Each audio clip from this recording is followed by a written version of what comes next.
mitondra mpanjakany itombony hanohatra azy manomboka eto hoy Serge Zafy Mahova.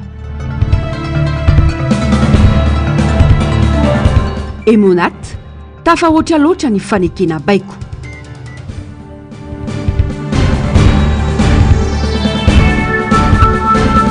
VIH sida malagasy arivo sy telo alina no voamarina fa mitondra ny tsimokarea.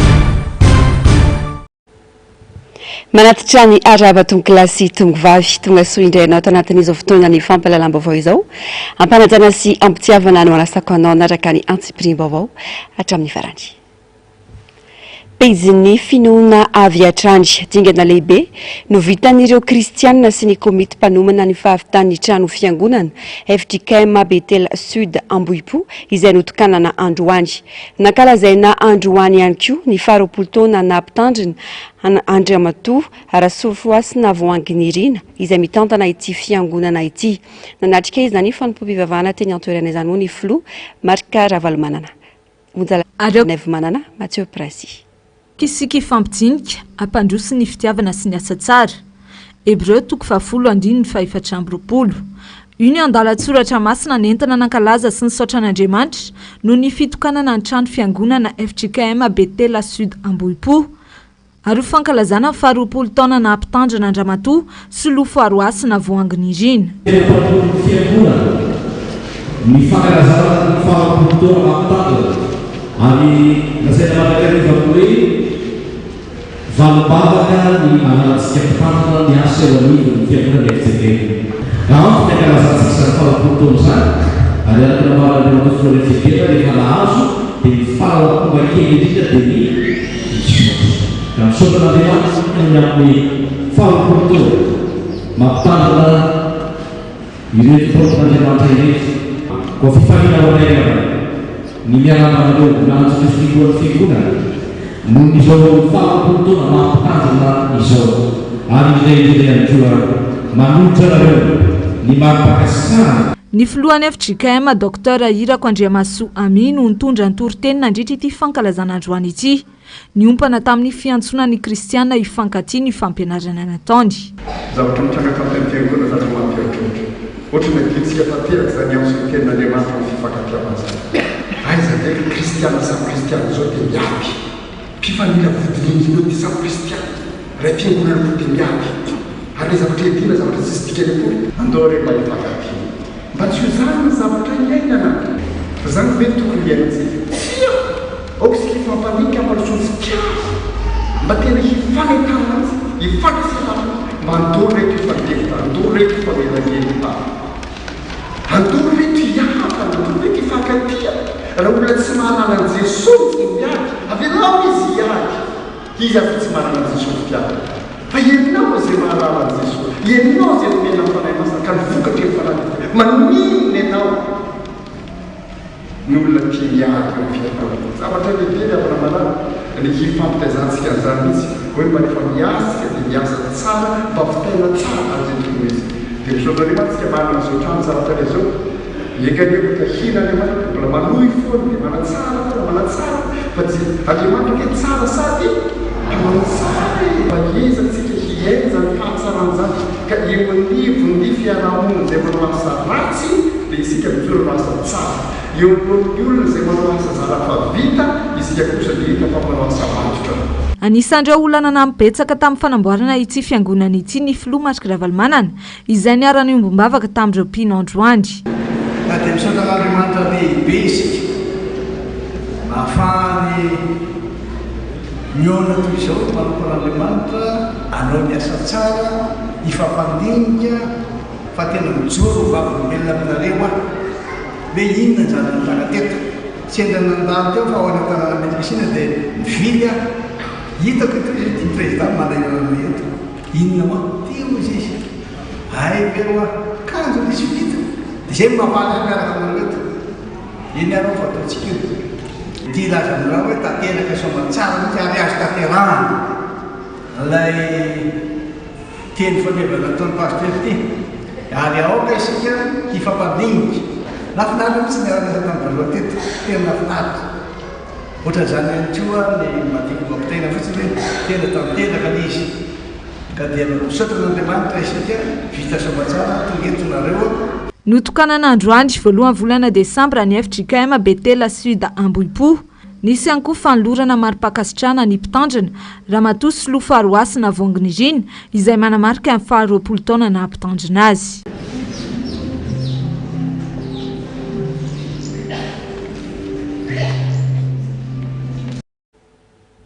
Favony politika kosa indray azo raisina falavina satria tsy mitombina teny niverimberina teny amin'ny fitsarana avo momba ny lalam-panorenana izany malonina ireo fitoriana maro samihafa nataon'ny kandida sy teny Randriana Soloniaiko mikasika ny tsy fahatomombanana maro hita nandritra ny zotram-pifidianana ny 9 novambra lasa teo no foana ny fitsarana avo momba ny lalam-panorenana ihany koa ny vato azo ny kandida larana 17 atao amin'ny komina Sasantsasany tao amin'ny distrika Nampany no ny fitoriana napetraky ny kandida Andry Rajoelina mitatitra ny vaovao Nzava Andria Maefa sy Andry Rakotomalala.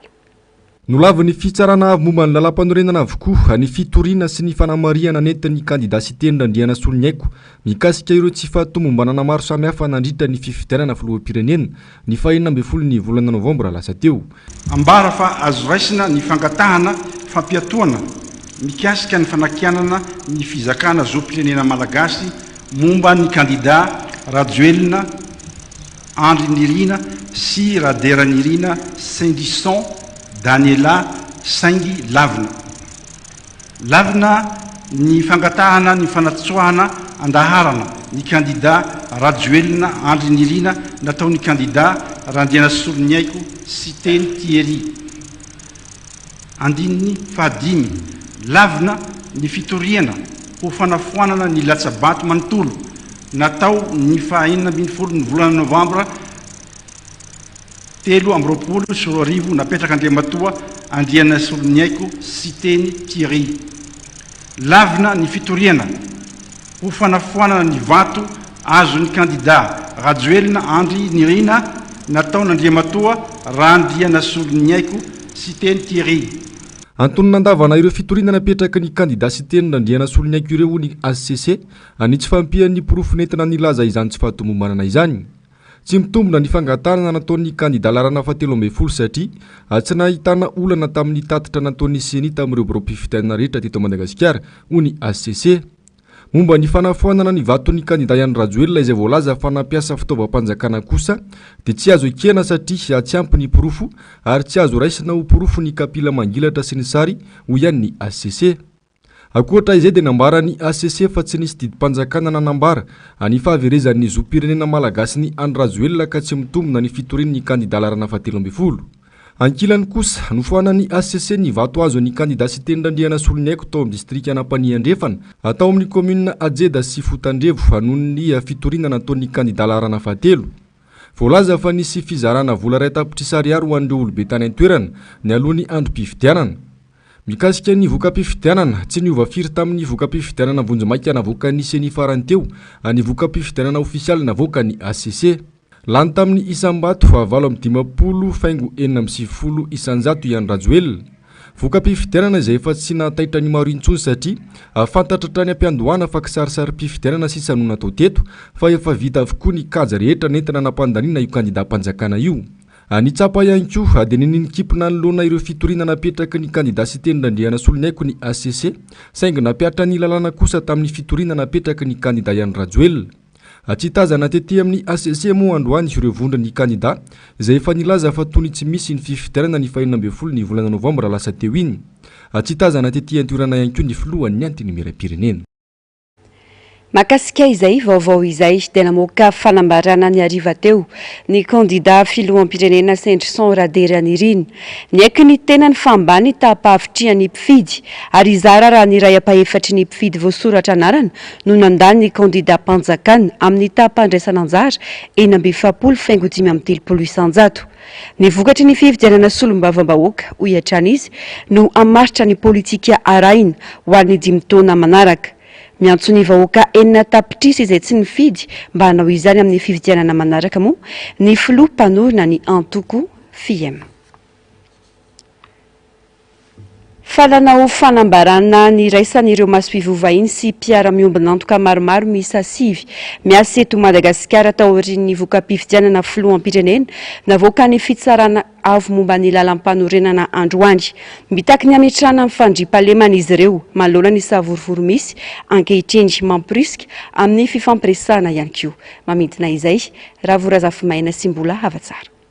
Ny rafy androany ny délégation avy amin'ny vondrona européenne ny solitena ny OIF eto amin'ny ranomasimbe indiana masiovony Allemagne, Corée, États-Unis, France, Japon, Royaume-Uni ary Suisse nanao fanambarana niaraka ary miantso ny sy ny filaminana eto Madagasikara. Manana ndraikitra amin'izany ny filoha sy ireo hery ary androm-panjakana voakasika ho ny fanambarana ary mila miverina mametraka fifampitokisana amin'ny fifampiresahana sy fifanakalozana indrindra ho antoka amin'ny fifidianana ben'ny tanàna sy solombavam-bahoaka. Manoloana ny disadisa ny trangan-javatra nandritra ny zotra-pifidianana sy ny toedrara ara-politika enjana dia anjara amin'ny filoham-pirenena voalany ankehitriny miaraka amin'ireo hery velona rehetra eto amin'ny firenena sy ireo hoe androm-panjakana voakasika ny mandray fepetra ahafahana mamerina ny fandriam-pahalemana sy fifampitokisana amin'ny alalana fifampiresahana sy fifanakazozan-kevitra indrindra manoloana ny fifidianana solombavam-bahoaka sy commune ho avy. Ireo fepetra ireo dia tokony mampiatra ireo tolo-kevitra miverimberina ataon'ny iraka misahana ny fifidianana nasionaly sy iraisam-pirenena mba hanamafisana ny rafitra ara-dalàna sy ara-pifidianana. Ny mpiara-miombonantoka Madagasikara dia manamafy ny fahavonona iara-iasa amin'ny filoham-pirenena voafidy sy hanoana ny vahoaka malagasy amin'ny lalana makany amin'ny fampandrosoana maharitra ahafahany rehetra misitraka ao anatin'ny tontolo ny fandriam-pahalemana sy ny fanajana ny zon'olombelona. Tsy petra-potsiny ary tsy angina fotsiny ireo tsy nifidy sy tsy nisafidy ny mpitondra ankehitriny nandritra ny fifidianana 12 Novambra lasa teo iny hoy Serge Zafimahova androany. Iamafy io fanoherana io afaka fotoana fohy ary tsy voafehy raha toka ireo maro anisa ireo no mitrotra. Tsy lamina ny firenena satria tsy ny maro anisa no nametraka ilay mpitondra teo amin'ny toerana hoy hatrany nambarany tati-baovao Germain Mejanary sy Taiziniana. Tsy ny fanaovana fifidianana fotsiny no atao hoe demokrasia fa ny fanaovana fifidianana andraisan-drehetra anjara ekendrehetra ary ny tena safidim-bahoaka marina no mivoaka. Tsy ilamina mihitsy ny firenena taorinina moan'ny HCC iny voka-pifidianana androany iny hoy Serge Zafimahova raha namakafaka ny etsika politika mety hitranga aorin'ny androany satria malagasy roa tapitrisa amin'ny 20 tapitrisa no voalaza fa nifidy azy. Roa tapitrisa tamin'ireo mpifidy 120 tapitrisa voasoratra anarana no nandrotsa bato azy. Mankany fotsiny ny tampandraisana anjara izay ampahatelo ny raha tena marina. Tsy antoko iray intsondry no anohitra ny fitondrana Rajoelina manomboka eto. Ankoatra ireo kandida 120 mantsy dia mbola eo ihany koa ny vahoaka efa leo azy tao anatin'ny 5 taona izay nitondranjy manoloana ny krizy maro lafy izay efa nitranga teto. Tamin'ny 9 Oktobra 2024 ny filan-kevitry ministra nilaza hoe tsy ny imprimerie nationale rery manao ny fiche d'état civil sy ny karapanondro fa hoe misokatra izy amin'ny sehatra tsy miakana ny imprimerie zany. Tamin'izay fotoana izay orinasa Lacroix, imprimerie Lacroix izay akaiky ny fitondrana no nanao an'ilay izy. Mandrak'androany tsy fantatra izay tena sahala anisany zavatra nataony zareo. Misy miteny hoe tsy lavidavitry ny roa tapitrisa zany ny vita. Azadino fa tsy ny fifidianana no ny fifidianana anankiray eto Madagasikara tsy milaza hoe milamina ny tany sy ny fanjakana. Ny expérience hita zany zay. Fa orina fifidianana zany zay vao tena mandeha ataontsika hoe fanoherana ny valim-pifidianana. Dia teo manko raha tadiditsika tsara le C10 sy C11 zany dia hoe thème efatra zany ny tena nitambaran'ny zareo. Ny thème voalohany dia hoe resaka nationalité, thème faharoa hoe tsy izy ny gouvernement, thème fahatelo hoe tsy izy ny HCC, thème fahaefatra hoe tsy izy ny CNI. Izay thème efatra zay nefa tsy ampy marina fa hoe mikasika ny fifidianana maha olom-pirenena zany. Fa tsy ampy zany zay tondrana n'ilay ataontsika hoe ny akamaroany ny alafikery rehetra. Manomboka zao zany fitazako azy manokana.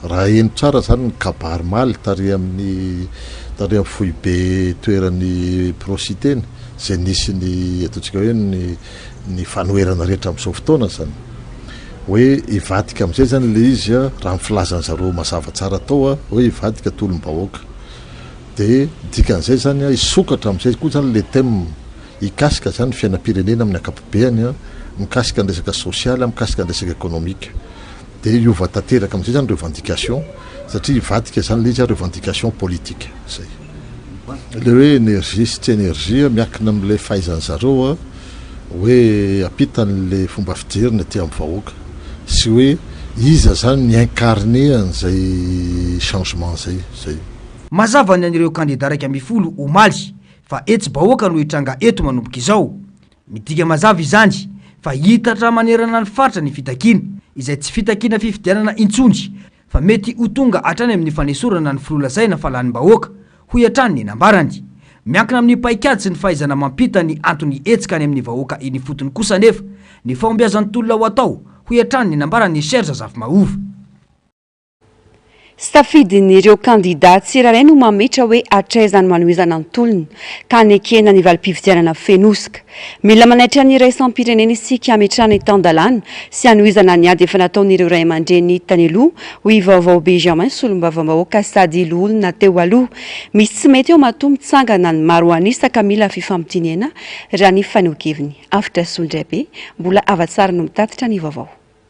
Kandida naratra tsy afaka nanao fampelezakevitra vondrona kandida maro anisa miahy ihany fizotron'ny fifidianana fanambarana avy amin'ny raisam-pirenena maneho fa tsy mangarahara ny fikirakirana ny fifidianana nataony 12 novambra teo satony tamin'ny tsy fahalavirarin'ny fifidianana ireo ankehitriny manamafy ny vaomera misahana ny fifidianana fa nilaminy ny fifidianana iny ny fitsarana avy momba lalam-pandrenina amin'ny safidiny amoaka ankamehana ny valim-pifidianana ofisialy raha ohatra tsika rehetrarehetra samby saro piaro hoe mba mpiaro amin'ny firenena manerina an'izao tontolo izao ny fitantanana mirindra manara-dalàna ny tany-tandalàna amin'ny lafin-javatra rehetra dia zaho hoe tokony ny enona le fangatan'izay olona rehetrarehetra zay fa tsy azakazaka amoaka resultanao andeha ametraka ny olona zay mbola nanan'olona aya. Ny tsirairay matsapa tena fa malagasy no mila mandinika ny zava-misy ary mandray ny andraikitra tandrify azy fa tsy mety ny zotra-pifidianana sy ny voka-pifidianana ho avy mila verina ny fitiava-tanindrazan'ireo ray aman-dreny taloha araka ny fanazavana. Tamin'izany andro nga monjajonina tsy manaiky ninonina ny filazan'olona hoe olona zao io na zao fa izy tsy manaiky ny tsy ara-dalàna tamin'ny voalohany mety natao fimehezana inga manandafy fa taty afara voatsapan'ny olona hoe ay ve tena nanao tolona ametrahana ny rariny sy ny hitsiny. Président Zafelbert moa tena namoahana loza amin'ny antambo rehefa nitaky ny fanonganana azy natosika ny parlement tanao empêchement ohatra ny mbola narisarisa poitra tampoka tsy haitsika avy taiza may rovany andafy avaratra dia nampibabena ny professeur Zafy hanamoramora le empêchement natao taminy ohatran'izany foana ve hitantanantsika nyty firenena ty zay tsy homenatra ary tsy atahotra hiteny an'izany satria mba entina hisontonana tandremo ihany la ny firaisan-kina pirenena tandremo ihany ny iray atsika malagasy fa tsy bekony ny zavatra fa na fiarovantena diso tafahoatra. Ohatra nalain'ity ray aman-dreny efa nitondra andraikitra lehibe teto amin'ny firenena ity ny firaisan-kin'ireo vehivavy nandritran'ny fahalasan'ny Nidoni. Ireny antsika natao teny Belera sy Ambojatovo ireny no nanasongadina ny firaisan-kina fa izao fitondrana izao no manaisitra izay fiombonan'ny malagasy izay.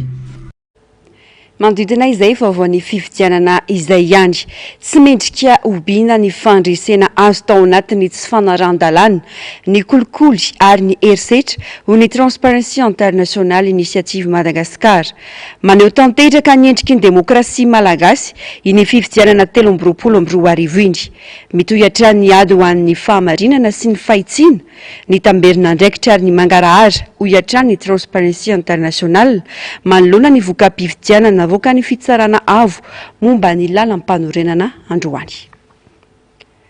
Amin'ny vaovaony raharaham-pirenena kosa indray mitaza-potsiny tsy mandray ny tandrify azy ireo mpitandro ny filaminana manoloana ireo fanitsakitsahan-dalàna ireo fanondranana antsokosoko ny harem-pirenena sy ireo tsirariny miseho eto Madagasikara hoy ny olona teo aloha sady mpikambana teo anivo ny filan-kevitry ny tetezamita Andriamatoa Vaovao Benjamin.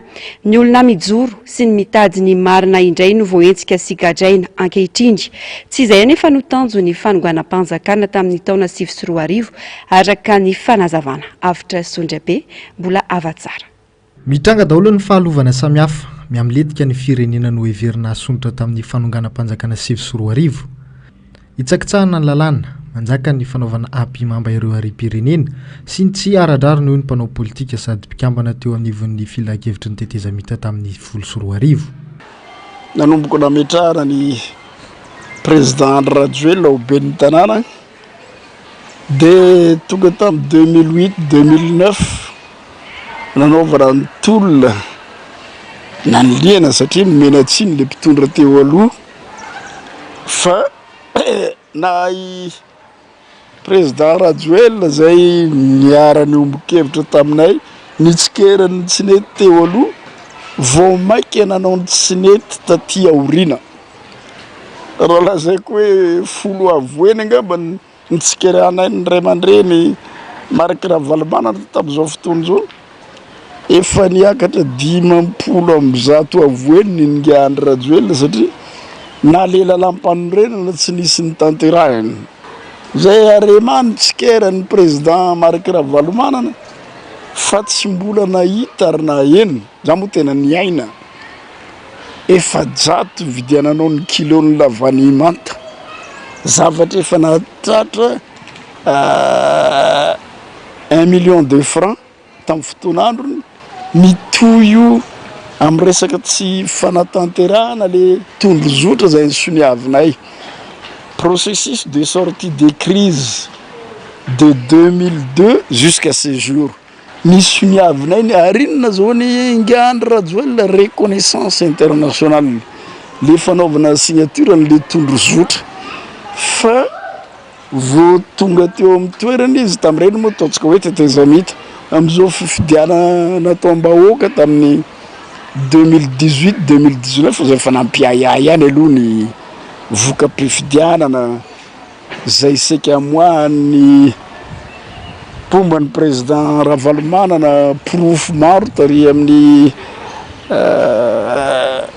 Analakely teo amin'ny hôtel de ville efa nipoka ny grenade na ny ravan'le écran lehibe seka apetraka teo zany dia efa nisakanana ny famoahana ny marina ary nitota ty aoriana tahotra amin'ny famoahana ny marina rehetra no antony ampanjakana ny jadona sy ny ramatahora ny fisamborana sy ny fonja avy hatrany no miteny ho an'ireo samijoro ny mpitondra nefa tsy hiarany lalàna manoloana an'ireo fanapara-pahefana ataony ny taona 2024 no efa nanomboka ny fanondranana tsokisoko isan-karazany sy ny fisamborana tsy aradrariny mitaja-potsiny ny mpitandro ny filaminana izay tandroka aro ny vozona natao hiaro ny tanindrazana ny lalàna ary ny vahoaka sy ny fananany nanao didijadona ny amiral Didier Ratsiraka mba afaka mamoaka ve nareo tamin'ny fotoan'androny zany hoe firy ny mpanao gazety ngeza goavana ohatran'ry Lola ohatran'ry Roli Mercia gadran'le régime ny fandimby fa tamin'ity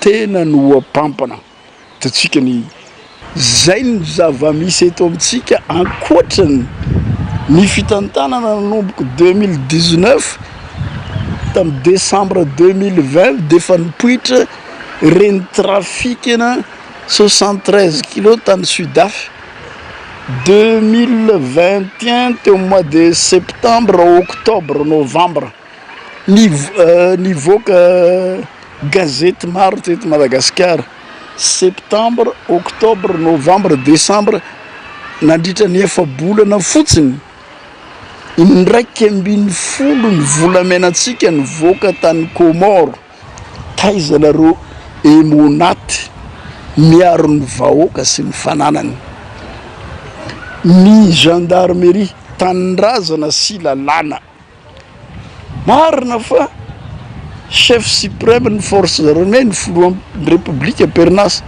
chef suprême ny fitsarana sy ny sisa ny fitsarana zany na ny forces armées manaiky na mangaratra na manao tsy mety ny lehibeny de tsy maintsy ajaina ny baikony gamba zay mba fa tafahoatra loatra ka alohan'ny emonaty anao raha matahora ny vahoaka tokony ataon'ny révision ny aloha ny asany ndraikitra zay sahaniny tokony ny réviseny aloha fa tsy ny vahoaka mitaky fahamarinana fa tsy vahoaka hoe ndao andoro-trano io ndray no enjenao le vahoaka mitaky fahamarinana fa le mitondra tsy manao ny fahamarinana tsisy mikitika ka ny vahoaka tsy manantsiny ny olona zay mba mamoaka ny hevitra no anaovana zalambo sao de mba ho diso lalana izany zava-miseho rehetra izany mampitotongana ny toe-karena sy ny fiainam-bahoaka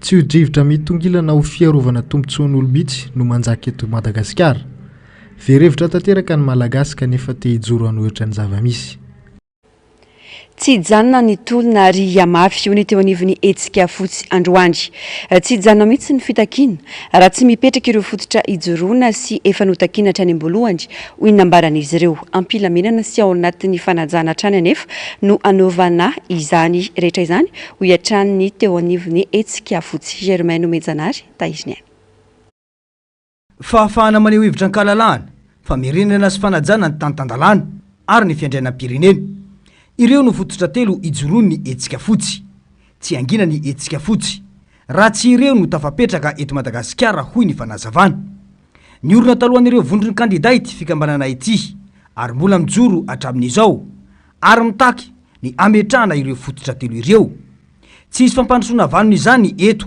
raha mbola ireo no voahitsakitsaka hoy hatrany ny fanazavana ilaina no hoe olom-boafidy malagasy na filoham-pirenena io na any amin'ny commune io na député mba olona lany tao anatin'ny fahamarinana mangaraka tanteraka raha ohatra ka fifidianana botolo no ataonao de ataonao mandresy anao nefa fantatry ny vahoaka fa tsy nifidy anao izy inona zany moa zany no azo anteranao olona tsy nifidy anao mianteranao sarotra be ny ateratra amin'ny olona tsy nifidy anao raha ohatra anao ka lany tamin'ny fahamarinana safidy mahoaka tokoa ianao mazava ho azy ny tany démocratique zay lany de lany fa raha ohatra ka tena processus électoral zay tena nitsika fotsy de nieritreritra hoe angamba kosa tonga ny fotoana mba tena mba voavadika amin'izay mipejy mba voavadika mipejy tsy isy fahampandrosoana eto Madagasikara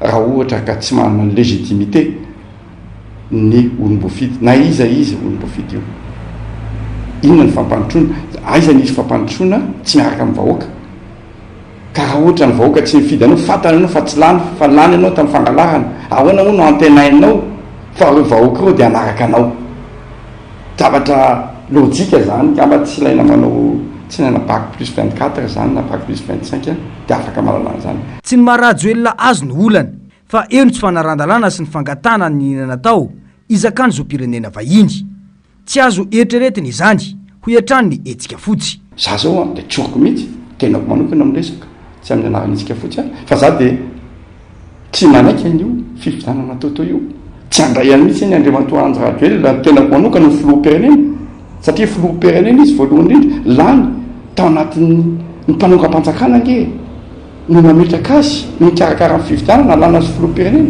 ahoana no anekeko an'izany amin'ny saiko sy ny fanahiko manontolo manana raha malagasy olona toatoy ianao fa nangataka ny zoom-pirenena frantsay izy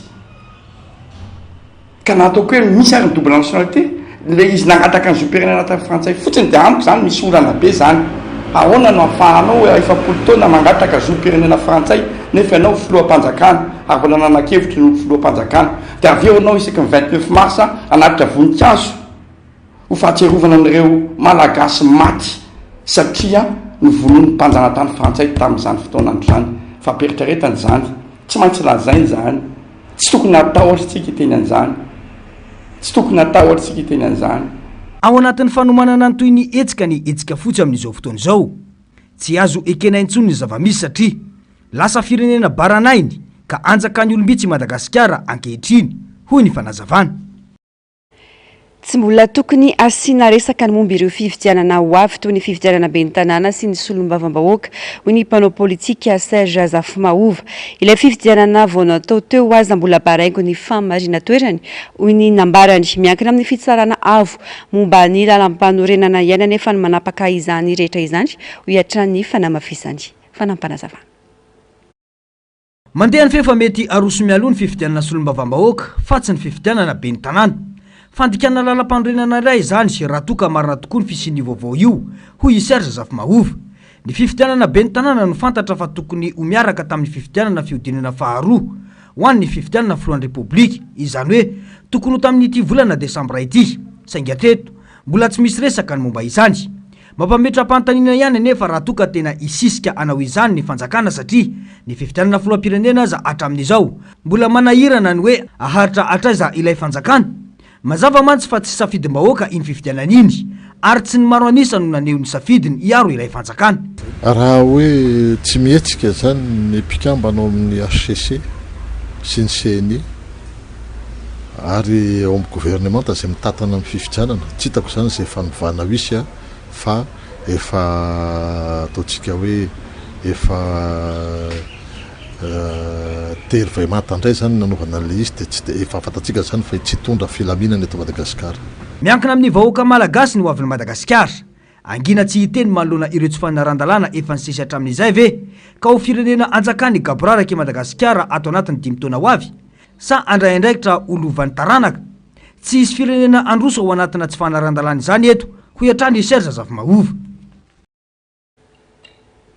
Tombontsoa politika sy firiana politika no tena mibana tamin'ny fampandaniana aingana sy tsy nasy-panitsina ny teti-bolam-panjakana 2024 hoy ny firaisamon'ny pirenena androany. Tsy fantatra ihany koa raha mitsinjo marina ny tena laharam-pamehan'ny vahoaka ny votoatiny satria natao ankameana ary maimaiky ny fandaniana azy. Zavandrea Maefa, Andrira Kotomalala. Iankina ny fiainam-pirenena iray manontolo ny voarakitra ao anatin'ny teti-bolam-panjakana. Ny tsapa nefa ho ny firaisamon'ny pirenena dia natao tefimaika indray ny nandaniana azy teny anivony antiny miram-pirenena satria any talata 24 novambra lasa teo no nampidirina tao anatin'ny asambomira io teti-bolam-panjakana 2024 io ary lanitsy nasy-panitsina omaly fa 30 ny volana novambra. Zany hoe ao anatin'ny andro vitsivitsy 3 andro zany dia efa lany sady ilay ataontsika zay ataontsika ANDB ho an'ny ataontsika ny firenena zany ataontsika hoe volavolan-dalàna hiatrehana indray amin'izany taona 2024 zany.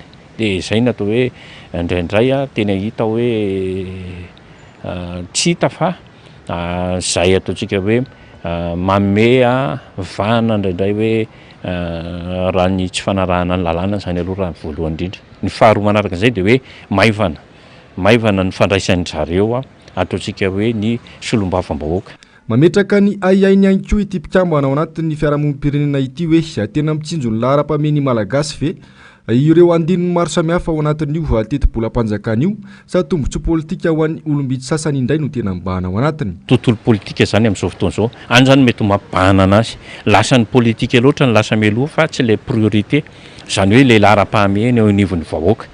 Satria eo zany eritreritra hoe tsy maintsy rosony ilay fifidianana ny be ny tanàna sy ny solombavam-bahoaka dia izay no mamaika ny tsirairay avy indray ao anatin'iny fa ilay laharam-pahamehana zany ao anatin'iny mety misy fetraikany ataontsika hoe fetraikany any amin'ilay le ataontsika hoe ny olom-pirenena tsirairay avy le izy ao anatin'iny. Atao hoe misy mahavelom-panantenana kely fotsiny hoe fijerena manokana ny lafiny fanabeazana izay iray zavatra anankiray izay ilay ataoko hoe ny fivoizana atao anatin'iny fa manahoana ny lafiny mety hoe ataontsika ny fandriampahalemana, manahoana ny lafiny ataontsika hoe ny ara-tsosialy ao anatin'io manahoana ny lafiny mety ataontsika hoe ny fangaraharana.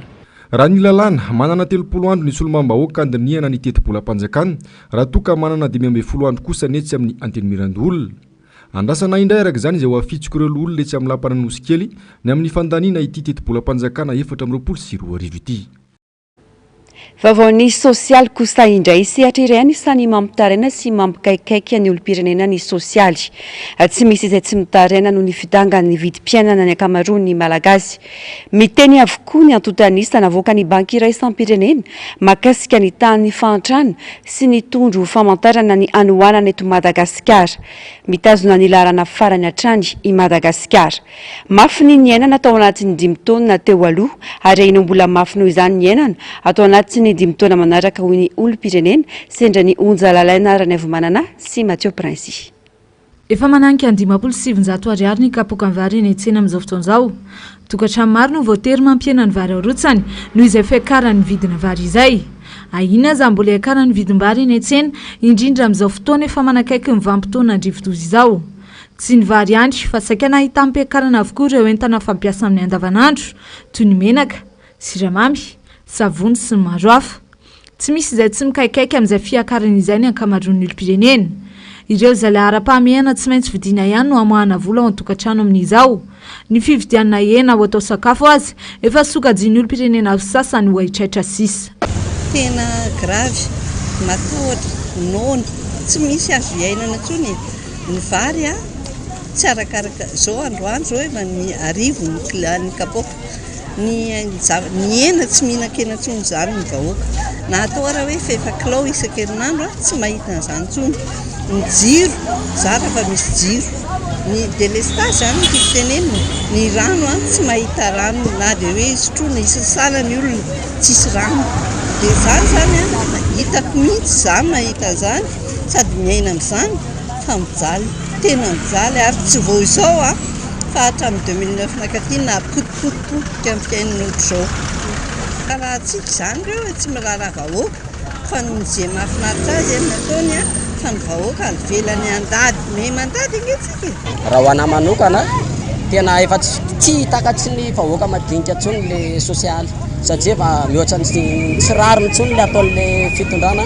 Raha amin'ny sosialy amin'izao ny kapoka ny vary zao efa rahantsika mahita efa 5000 kapoka, 700 efa tsy vita le vahoaka madinika intsony zany le sosialy. Za zao ray aman-dreny aho tsy manana azy fa ny asa tena ny voalohako dia tena sarotra mihitsy amin'ny fitadiavana amin'izao andro zao.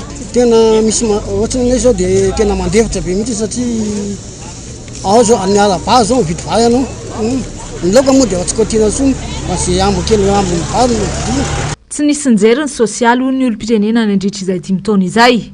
Mafy ny iainana nandritra ny 5 taona ary efa maro ihany koa ny olom-pirenena no efa kivy sahady satria manahy fa mbola ho mafy no ny teo aloha no iainany amin'izao 5 taona manaraka izao.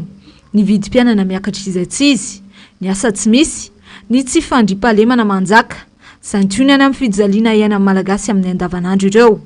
Tsy mahagaga raha laharana faharoany amin'ny farany misy antsika amin'ny tondro famaritana ny anohanana satria na ny sakafo hohanina azy efa tsy takatry ny sarababem-bahoaka intsony.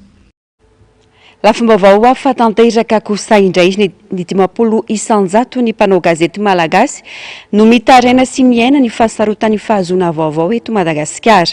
Raha ny vaovao anefa dia mbola tsy andalo eo ny anivon'ny anteny miram-pirenena ny taona ity ny tolo-dalàna mba hamahana io olana io. Hoy ny teo anivon'ny tetikasa mahaloke amin'ny fikambanana Ilonsera. Manana andraikitra hanao ady sisika ho fampandaniny io ny mpanao gazety hoy ny fanazavana. Germaine Menjanary, Taiziliana. Tsy mbola tonga eny anivon'ny anteny miram-pirenena hatramin'izao ilay tolo-dalàna momba ny fahazahoam-baovao ho an'ny be sy ny maro. Izay ny volavolain'ny Ilonsera, Observatoire des médias et de la communication à Madagascar, efa hatramin'ny taona 2024 ary tafiditra ao anatin'ilay tetikasa mahaloke ka nampahafantarina tamin'ny fomba ofisialy ny 12 septambra lasa teo. Olana ny fanovanana nataony teo anivon'ny gouvernemanta raha ny fanazavana ary mbola isan'ny olana mipetraka hatramin'izao ny momba ity tolo-dalàna ity ny tsy fisina ministry ny serasera amin'izao fotoam-pivoriany ny solombavam-bahoaka izao. Satria izy io dia mifehan'ny lalàna zay vaovao zany tokony hositrahan'ny olom-pirenena.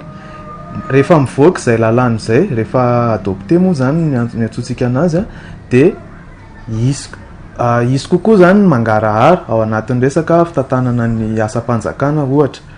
Dia hatreto aloha zany io lalàna io dia efa 5 ambin'ny 10 taona izy io zany ny andrasana ny fandaninana io. eo anivon'ny gouvernementa dia avy eo a mandeha ny amin'ny nivon'ny anteny meram-pirenena ny ministera sy ny fiarahamonim-pirenena moa zany a ary ny CSI a efa namolavolana izy io tamin'ny 2024 dia efa nisy mihitsy ny arany restitution a national nataon'ny ministera tamin'ny 2024 dia taorianan'izay a no efa niakatra tao anatin'ny lahadiniky ny gouvernement izy io fa nisy ny fanovana teo anivon'ny primature dia tamin'ny aprily 2024 moa zany no faran'izay dia miandry indray zany a mba hidiran'io ao anatin'ny lahadiniky ny gouvernement zany a ampandaninan'io. Ny fahatsapahana fa mbola sarotra ny fahazahoam-baovao ho an'ny rehetra eto amin'ny firenena no nanosika ho an'ny ady sisika ho fahampandanina io tolo-dalàna io eny anivony anteny meram-pirenena hoy ny fanazavana. Ny fahazahoam-baovao eny anivony birao-mpanjakana no azahoana fitarainana. Ny aro ny mpanao gazety sy ny olom-pirenena amin'izany indrindra no antom-pisiny ty tolo-dalàna ity raha ny fanazavana. Ny araky ny nisy moa zany ny sondage efa nataon'ny ONG Iltsera 5 taona lasa zay fa matetika zany ny androm-panjakana tsy azahoana vaovao ihany mihintsiny a dia ny fitsarana sy ny anivon'ny mpitandro ny filaminana da aveo manaraka an'izay ny eny anivon'ny fiadidinan'ny repoblika efa tamin'ny 2024 moa zay fanadihadian'izay no nataon'ny Iltsera dia ny antony mety hoe mahavaly an'le hoe antony mahatonga an'izay moa zany mety le misy an'le hoe secret ao anatin'izay na ny resaka fanadihadiana zany na ny resaka fitsarana nefa ny ao anatin'izay tsy voatery hoe secret daholo ny zavatra rehetrarehetra dia zay mihitsiny zany no namafisan'ny Iltsera zay rahana miasa amin'ny UNESCO moa ity tetikasa mahalokely ity tohanan'ny UNESCO ary tafiditra ao anatin'ny fandaharana asa iraisam-pirenena ho fampandrosonan'ny serasera na ny PIDC moa zany. Ny antsasaky ny mpanao gazety manerana ny Madagasikara no fantatra fa miaina tanteraka ao anatiny tsy fahazahoana mikaroka vaovao amin'ny retoerana voalaza ireo. Manana adidy anao adisisika amin'ny fampandanina ny volavolan-dalàna momba ny fahazahoana vaovao io eny anivony anteny meram-pirenena ny mpanao gazety raha ny nambarany Iltsera Atrany. Fa misy ahiahina kolokolo mifandraiky amin'ny fitantanam-bola ho an'ny ady amin'ny fiovavan'ny toetrandro eo anivony ministera ny tontolo iainana ho ny Transparency International Initiative Madagascar raha ny fanadihadiana nataon'izy ireo. Ankoatra izay dia iroso amin'ny fampahafantarana ireo marefo momba izay fiovavan'ny toetrandro izay ny Transparency amin'ny taona ho avy. Afitra Sondrabe mbola avatsara. Miana mivantana ny fiovavan'ny toetrany andro sy ny fiatrakan'izany isika eto Madagasikara. Any amin'ny larina faraka amin'ny 20 voasokajy marefo isika araka ny NDG Index Data nisy ny tantsoroka avy amin'ireo firenena matanjaka mitetina $100 miliara anampiana ireo firenena marefo toy ny kontinanta afrikana hatramin'ny taona 2022 araka ny fifanarahan'ny Paris tamin'ny 2022. Tsy voaja nefa ny fipetra rehetra ahafahana misitraka izay tosika izay ho an'ny Madagasikara araka ny fanadihadian'ny TIMG. Ohatra amin'izany tsy fahafezana ny fitantanana azon'ireo ny fotony misitraka ny anjaran'izy ireo. Ihany hoe misy ny abus de pouvoir, misy koa ny fanodikotonana an'ireo vola ireo eny fotony mila fanaraha-maso misy kokoa mba hanatsarana zany izay fomba fitantanana ny teti-bola ny fivavahan'ny toetrandro izay eto Madagasikara. Nohon'ny tsy fahaiza mitantana zany dia ny fitondram-panjakana malagasy zany dia tsy afaka migérer an'io vola io, tsy afaka hoe afaka manoratra projet zany ny fitondram-panjakana fa tsy afaka mitantana dia izay no mahatonga an'izao be dia be ny inisiativa ary izay mahatonga na ihany koa miezaka zany mampafantatra ny acteur privé anao projet climatique mba ahafahana misitraka ny vola io satria fa afaka manoratra projet izy dia mitady entité afaka anao mise en œuvre izy fa izy en tant que tel zany tsy afaka manao an'io à cause satria vokatra izay misy conditionnalité be dia be izy dia misy izay mauvaise gouvernance izay dia izay zany dia efa tsy tanteraka aloha izay condition voalohany izay dia tsy afaka mahazo an'ilay vola. ny fametrana ny arifana sy ny fahafahana manaramaso dia isan'ny adisisika ahafahantsika misitraka ny tosika avy amin'ny firenendehibe araky ny fanazavana dia mila apetraka aloha zany mibaly izy hoe raha ohatra zany sika ka tena azo fond dia ohatrany ahoana ny transparence ny gestion an'io fond io no ve efa mipetraka izay no ve ohatra ny société civile ny fiarahamonimpirenena na ny ONG na izay olona te anaramaso afaka mijery sa ve hoe confidentiel foana le information zay zany averimberina foana rehefa ohatra ka miresaka momba ny hoe gestion ana fond de l'état confidentiel foana ve le information satria miankina amin'izay transparence sy hoe intégrité sy ny fomba gestion bonne gestion des fonds zay zany no ahafahana tena hoe mipaka le izy any amin'le olona tena marefo tokony isitraka an'izay vola izay hitoetra amin'ny heritaona ny tetika asa ho fanampian'ireo olona sokajiana marefo sy ireo mpisehatra voakasika rehetra pejiny fahasalamana azo tsaboana ny VIH sida amin'izao ary maimaim-pona na ny fitsaboana na ny fitiliana ity aretina ity mety hitondra ny tsy mikaretina ny sokajin'olona rehetra ka ny fanaovana fitiliana ihany no amantarana izany tsy misy raha toa ny sosotra aretina hita eny amin'ny vatana ny fanilikiliana ataon'ny fiarahamonina no sedra mafy indrindra hiatrehan'ireo olona mitondra ny VIH sida ny ray desambra no andro natokana ankalazana ny andro maneran-tany ho an'ny sida ary anisany afaka nankalaza izany isika teto Madagasikara androany onjalalaina ranaivo manana Mathieu Prince olona 7 tapitrisa no mitondra ny tsy mikaretina VIH sida maneran-tany raha ny antotanisana avoaka ny sampandrarany firenena mikambana momba ny fahasalamana OMS tamin'ny ity taona 2024 ity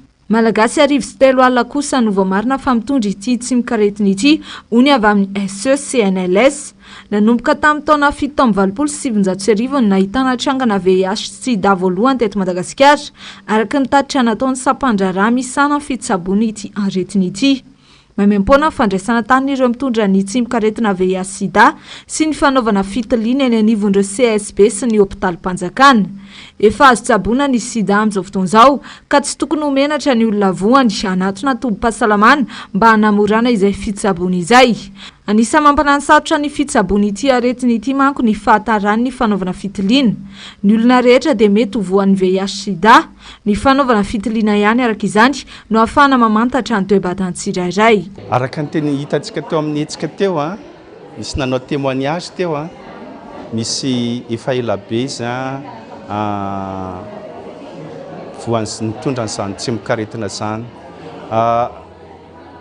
araka ny teny endry zareo teo raha minina fanafody ara-dalàna dia tena afaka miverina manao ny asa ohatran'olona rehetra amin'izao zany dia misy ny fanafody mahaimaim-pona afaka hohaniny zany mitondra tsy mikaretina zany ny zavatra tokony ataontsika zany dia manentana ny olona hanao fitiliana satria kosa dia tokony manao fitiliana tsika zany tsy matahotra dia hanao fitiliana satria raha taray kosa aloha le fitiliana rehefa misy aretina efa miombo be dia sarotra manao an'ilay fitsaboana ny fitiliana ihany no afantaranao na mitondra na tsy mitondra ny tsy mikaretina VIH ianao tsy misoratra amin'ny endrikao io na itsika ohatr'izao zany dia tsara manao fitiliana tsara mahafantatra ny statuinao manoloana ny VIH ny fanilikilian'ny fiarahamonina ny sedra anisany zakaindreo olona mitondra ny tsy mikaretina VIH sida na ny mpiasa amin'ny fahasalamana azy indraindraiky manilikilika ireo sokajin'olona tratry nyity aretina ity ary dia isany mahatonga ny fahafatesany marary izay fanilikiliana izay ary endro ty labizity androany homariky ny fanantenana fa manomboka zao hofoanatsika ary ataotsika izay anafonana zany inégalité zany satria zay inégalité zay nahafatesantsika olona maro dia taminan'ny asa zao fa tsy taonany kabarintsony ndao sika hifanomentanana mba ho taranaka salama ho taranaka lavitry ny VIH sida no taranaka malagasy amin'izao taona 2020 isaky ny 1 desambra no ankalazana ny andro maneran-tany ho an'ny sida ka anisa manamarika izany isika eto Madagasikara anisan'ny faritra mena ahitana ity aretina ity eto Madagasikara ny any amin'ny faritra be mpizahatany ny mpivaritena ny mpitsindrona zava-mahamelona ary ireo lehilahy miaraka amin'ny lehilahy no tena manana tambo indrindra amin'ny olona mitondra ny tsy mikaretina VIH sida. Tsy misy fanamboarana hatramin'izao ilay lavaka be mampidi-doza ny fiara sy ny moto etsy Andravoahangy Omaly. Tsy latsaky ny 7 ny fiara latsaka atao amin'ireo lavaka ireo hoy ny mponina teny an-toerana. Manginy fotsiny ny voka-dratsy ateraka io lavaka be io amin'ny fiainana andavanandro. Manangona ny vaovao Zavandry Maefa sy Andry Rakotomalala. Mampitondra faisana ireo mpampiasa lalana ny fisian'ireto lavaka be manangon-drano eto Andravoahangy ireto. Lavaka be misy 5 mitandahatra manamorona ny arabe. Efa orotaona izay no tsy nisy nanarina ary tsy nisy tompona andraikitra nanamboatra intsony ireto lavaka ireto hoy ny mponina eny manodidina. Maly fotsiny zao 7 rakely ny tomobila latsaka tao. Ny olona moa efa tsy lazaina tso fa misy tena milomano mihitsy eo. Mitovy avo amin'ity tohatra ity ny rano rehefa avy ny orana. Io tohatra io ambany io de mazava ho azy fa tsy voareperan'ny olona tsony hoe isan'ny lavaka izy. Ary io raha mponina eto efa zatra an'io fa ny vahiny ny tena vomafy eo. Efa nisy hatrany ny fampandrenesana sy ny fitarainana natao tany amin'ireo tompona andraikitra ho ihany ny mponina saingy mbola izao aloha ny zava-misy. Efa nisy na mifoky tany ary efa nanao fangatahana. Ny any amin'ny tambazotra tserasera moa dia tsy lazaina tsony hoahoahoan'ny olona any fa ohatran'ny ankeo izao nisy nandrefirefy tefa hoe hosaromana dalina. Efa impiry zay misy manao an'izay foana fa dia ny commune mitroka an'io rano fotsiny dia eo ihany io dia feno indray io avy eo dia trohana indray io raha pitsy maraina dia feno ihany io raha toandro. Tsy lazaina intsony ny voka-dratsy ateraky ny fofona sy ny loto avy amin'ireto lavaka be manangon-drano ireto ho ihany ny fanazavana. Misy fetraka amin'ny BDB amin'ny asanay io. Ny olona mandalo zao dia mahita ny sakafo hoe tsara fa kivy izy mahita ny hoe eto izay no mivarotra eto ny tsenanay eto ny tranonay. Ny fofona tena rehefa mafana ny andro tsy zaka. Ny lalitra izany moa dia zao vao avy ny orana dia efa miferinaina satria tsisy olona mividy intsony angereo raha vao avy eo ny orana. Lasa fandrika ho an'ny fiara sy ny mpitondra moto ity lavaka nenina novolena teto amin'ny arabe ity ho ihany ireo mponina. Tsy mitsahatra ny miantso ny tompona andraikitra izy akaiky ity lavaka be mety amon'olona sy ampidi-doza eto Andravoahangy ity araka izany ny mponina eny an-toerana. Farany amin'ny maresaka avy any ivelany tsy misy afa-tsy ny fanaovam-bakisiny andry no antoka azona miady amin'ny fiparian'ny tazomoka mpahazony ankizy afrikanina. Mitony ny etsika fanaovam-bakisiny RTS,S miady amin'izany izay vokarin'ny orinasa GSK ka ifanankatoavin'ny OMS fanadihadiana eo amin'ny sary sy rindran-tsary ny mbola afa-tsara. Tsy afabela. Mbola miara-miaina ary voasikajo isan'ireo aretina mpahazo ny ankizy afrikanina ny aretina avy amin'ny kekitry ny moka dia ny tazomoka izany. Mampahazovana izany fanaovana ambanin-javatra ny fitsaboana. Nahazo tombony satria afaka nisitraka vaksiny fatra voalohany miady amin'ny tazomoka i Kenya izay nahazo fankatoavana avy amin'ny OMS ny vaksiny atao hoe RTS,S. I Kenya izay iray amin'ireo firenena nanome lanja manokana ny fampianana ny vaksiny miady amin'ny tazomoka. Fatram-bakisiny RTS,S ronjato sy arivo sy 3 alina sy 3 hetsy ihany koa no tonga tao amin'ny seranam-piara amin'edina Yaoundé Cameroun na Omaly alina. Fatram-bakisiny voalohany miady amin'ny tazomoka naroso ny OMS.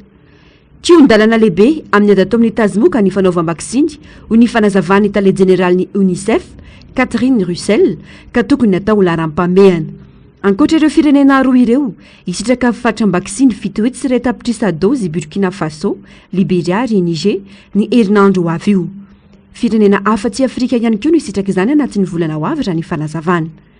Itsika namariana ny fiafarany dingana andrana amin'ny vaksiny miady amin'ny tazomoka izay nokarakarain'ny fikambanana iray isam-pirenena momba ny fahasalamana izay vatsy ny Gavi sy ny Fonds mondial any UNITED izany. Natolotry ny GSK mpanamboatra ny vaksiny RTS,S ireo fatra ireo.